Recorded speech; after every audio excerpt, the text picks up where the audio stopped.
வணக்கம். நேற்று தமிழ்நாடு காங்கிரஸ் கமிட்டி சார்பில் முன்னாள் பாரத பிரதமர் ராஜீவ்காந்தி அவர்களின் பிறந்த நாளில் சிறப்பு பொதுக்குழு கூட்டம் மிகச்சிறப்பாக நடைபெற்றது. சென்னை தேனாம்பேட்டை காமராஜர் அரங்கத்தில் அரங்கம் முழுவதும் கூட்டம் நிரம்பி வழிந்தது. தமிழகம் முழுவதிலும் இருந்த காங்கிரஸ் நிர்வாகிகள் பெருந்திரளாக கலந்து கொண்டனர். காங்கிரஸ் 72 மாவட்டங்களில் இருந்து மாவட்ட நிர்வாகிகள் அணி அணியாக கலந்து கொண்டனர். கூட்டம் மிகச் சிறப்பாக நடந்தது. பல்வேறு விதமான கருத்துக்கள் அந்த கூட்டத்தில் விவாதிக்கப்பட்டது, தீர்மானிக்கப்பட்டது. அந்த கூட்டத்தில் நடைபெற்ற நிகழ்வுகளை எல்லாம் இந்த வீடியோவாக பதிவு செய்ய வேண்டும் என்று இந்த வீடியோ பதிவு செய்துள்ளேன். குறிப்பாக நேற்று நடைபெற்ற சிறப்பு பொதுக்குழு கூட்டத்தில் 5 முக்கிய தீர்மானங்கள் நிறைவேற்றப்பட்டது. அந்த தீர்மானங்களை, ஆழமான கருத்துக்களை காங்கிரஸ் பேர் இயக்கத்தின் முன்னணி தலைவர்களும் நாடாளுமன்ற உறுப்பினர்களும் அமைச்சர் பெருமக்களும் பேசினார்கள். அமைப்பு சீரமைப்பு பற்றி, காங்கிரஸ் பேர் இயக்கத்தின் அமைப்பை சீரமைப்பதை பற்றிய முக்கியமான கருத்துக்கள் அந்த கூட்டத்திலே விவாதிக்கப்பட்டது. இறுதியாக அகில இந்திய காங்கிரஸ் கட்சியின் அமைப்பு செயலாளர் கே.சி. வேணுகோபால் அவர்கள் மிக ஒரு சிறப்பு வாய்ந்த சிறப்புரையை வழங்கினார்கள். கூட்டம் மிகவும் ஆக்கப்பூர்வமாக இருந்தது. காங்கிரஸ் கீழ்மட்ட நிர்வாகிகளுக்கு ஒரு ஊக்கம் அளிக்கும் விதமாகவும் அவர்களுக்கு ஒரு ஊந்துதலாகவும் இந்த கூட்டம் அமைந்தது. குறிப்பாக நடைபெற்ற சிறப்பு பொதுக்குழு கூட்டத்தில் 5 தீர்மானங்கள். ஒன்று, அரசியல் தீர்மானம் ஆக தொகுதி மறுவரை, விவசாய விரோத அரசு, கருப்பு பண ஒழிப்பு, தேர்தல் பத்திர முறைகேடு, வாக்கு இயந்திர குளறுபடி, காவிரி விவகாரம் பற்றி முக்கிய தலைவர்களால் கலந்து ஆலோசிக்கப்பட்டு தீர்மானம் நிறைவேற்றப்பட்டது. அதுபோல் பொருளாதார தீர்மானமாக உணவுப் பொருள், எரிபொருள் விலை உயர்வு, ஐடி ஊழியர்கள் குறைப்பு, E20 எத்தனால் கலந்த பெட்ரோல் போன்ற விவகாரங்கள் பாரதிய ஜனதா அரசிற்கு எதிராக தீர்மானம் நிறைவேற்றப்பட்டது. காங்கிரஸ் அமைப்பை வலுப்படுத்துவது, SSA முறைப்படி ஆல்ரெடி மாவட்ட காங்கிரஸ் கமிட்டிகள் நியமிக்கப்பட்டுள்ளனர். அவர்களுக்கு 10 நாள் மகாபலிபுரத்தில் மிகச் சிறப்பாக பயிற்சிகள் நடத்தப்பட்டது. அந்த பயிற்சி கூட்டத்திலே ராகுல் காந்தி அவர்கள் கலந்து கொண்டார். அதே முறையில் வட்டார, நகர, பேரூர் மற்றும் சர்க்கிள் காங்கிரஸ் தலைவர்களும் SSA 2 முறையில் நியமிக்கப்பட உள்ளனர். அதற்கு முன்னாள் மாவட்ட தலைவர் அடங்கிய ஒரு மேலிட பொறுப்பாளர் குழு 72 மாவட்டங்களுக்கு நிர்ணயிக்கப்பட்டுள்ளது. அவர்கள் அடுத்த 1 மாதத்தில் அந்த பணியை சிறப்பாக செய்ய இருக்கிறார்கள். அது பற்றி விரிவாக கலந்து ஆலோசிக்கப்பட்டது அமைப்பை சீரமைப்போம் என்ற தீர்மானத்தின் அடிப்படையில். அப்புறம் 4வதாக இளைஞர்கள் மற்றும் பெண்கள் பற்றிய தீர்மானம் மிகவும் ஆழமாக விவாதிக்கப்பட்டது. குறிப்பாக இந்த தீர்மானத்தில் தலைவர்களும் நாடாளுமன்ற உறுப்பினர், சட்டமன்ற உறுப்பினர்களும் சிறப்பாக பேசினார்கள்.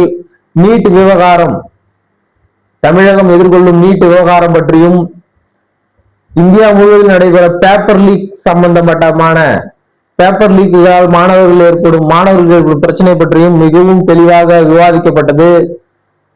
வட்டார நகர நிர்வாகிகளுக்கு இது பற்றிய புரிதலை ஏற்படுத்தப்பட்டது. அதே போன்று 33% இட ஒதுக்கீடு, நாடாளுமன்றத்தில் 33% இட ஒதுக்கீடு மசோதா கடந்த 2023ஆம் ஆண்டு நிறைவேற்றப்பட்டது. ஆனால் பிஜேபி அரசு அதனை நடைமுறைப்படுத்தவில்லை. தற்பொழுது வேண்டுமென்றே தொகுதி மறுவரையுடன் அந்த 33% இடஒதுக்கீடு மசோதாவை இணைத்துக் கொண்டு மகளிருக்கு இடஒதுக்கீடு கொடுப்பதை காங்கிரஸ் எதிர்க்கிறது, எதிர்கட்சியினர் எதிர்க்கிறது என்ற போலியான ஒரு பிரச்சாரத்தை மேற்கொள்கிறார்கள்.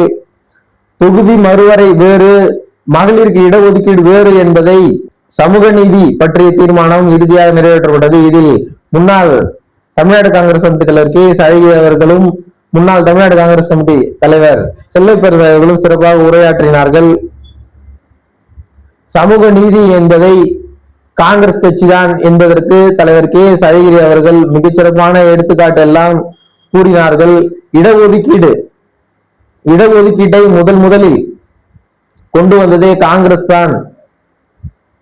அரசியலமைப்பு சட்டத்தில் முதல் திருத்தப்பட்ட சட்டம் இடஒதுக்கீடு சட்டம். அதை கொண்டு வந்தது காங்கிரஸ் தான் என்பதை மிக தெளிவாக தலைவர் அவர்கள் எடுத்துரைத்தார்கள். அதைத் தொடர்ந்து இந்த SSA முறை இந்த பொதுக்குழுவின் மூல காரணமே இந்த அமைப்பு சீரமைப்பு தான். குறிப்பா பாத்தீங்கன்னா ஆல்ரெடி சொன்ன போல மாவட்ட தலைவர்கள் SSA முறைப்படி நியமிக்கப்பட்டு விட்டார்கள்.